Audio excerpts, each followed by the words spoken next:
నమస్కారం news 9 TV తెలుగుకి స్వాగతం. ఉచితంగా టమాటా పంపిణీ, అన్నదాత ఆక్రందన, రైతే రాజు అని నినాదాలు ఇస్తున్నాం, అబ్బురపరిచే పథకాలు అని గొప్పలు చెప్పుకుంటున్నాం. కానీ క్షేత్రస్థాయిలో పరిస్థితి ఏంటి? గిట్టుబాటు ధర లేక, శ్రమకు ప్రతిఫలం దక్కక అన్నదాత రోడ్డున పడుతున్నా ప్రభుత్వానికి కనిపించడం లేదా, వినబడడం లేదా? మహబూబాబాద్ జిల్లా కొత్తగూడ మండల కేంద్రంలో నిన్న కనిపించిన దృశ్యాలు చూస్తుంటే నాగలి పట్టిన చేతులు నామరూపాలు లేకుండా పోతున్నాయా అన్న అనుమానం కలుగుతోంది.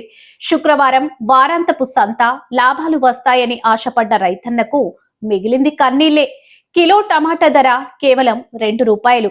అవును, మీరు విన్నది నిజమే. మనం సిటీలో 50-60 పెట్టి కొనే టమాటా పండించిన రైతు దగ్గర మాత్రం కేవలం ₹2 మాత్రమే పలుకుతుంది. రవాణా ఖర్చులు కూడా రాని ఈ ధరతో రైతు తన కుటుంబాన్ని ఎలా పోషించాలి? మార్కెట్ ఇంటర్వెన్షన్ స్కీమ్స్ ఏమయ్యాయి? కోల్డ్ స్టోరేజ్ యూనిట్లు నిర్మిస్తామన్న హామీలు కేవలం కాగితాలకే పరిమితమా? వ్యాపారులు సిండికేట్ రైతు రక్తాన్ని తాగుతుంటే మార్కెటింగ్ శాఖ అధికారులు ఏసీ గదిల్లో ఏం చేస్తున్నారు? కనీస రవాణా ఖర్చులు కూడా రాకపోవడంతో ఆవేదన చెందిన రైతులు టమాటాలను రోడ్డు మీద పారబోయలేక ప్రజలకు ఉచితంగా పంపిణీ చేశారు. అంటే తన కష్టాన్ని అమ్ముకోలేక దానం చేయాల్సిన దుస్థితికి రైతును ఎవరు నెట్టారు? ప్రభుత్వ పెద్దలారా? ఓట్లు అడిగేటప్పుడు వినిపించే ఆత్మీయత రైతు ఆత్మహత్య చేసుకునేటప్పుడు లేదా ఇలా రోడ్డున పడ్డప్పుడు ఎందుకు మాయమవుతోంది?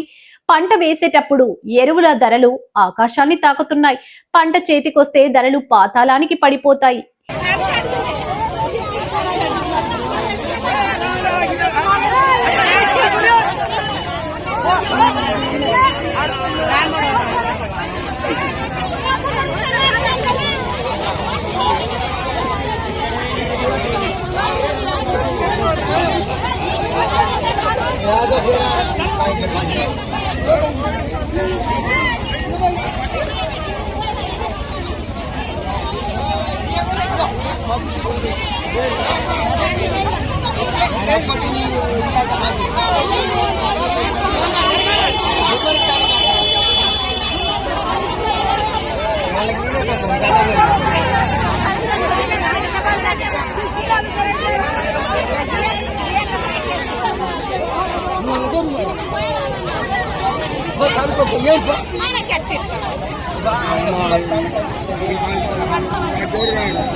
ఈ విష వలయం నుంచి రైతులను కాపాడే నాదుడే లేడా?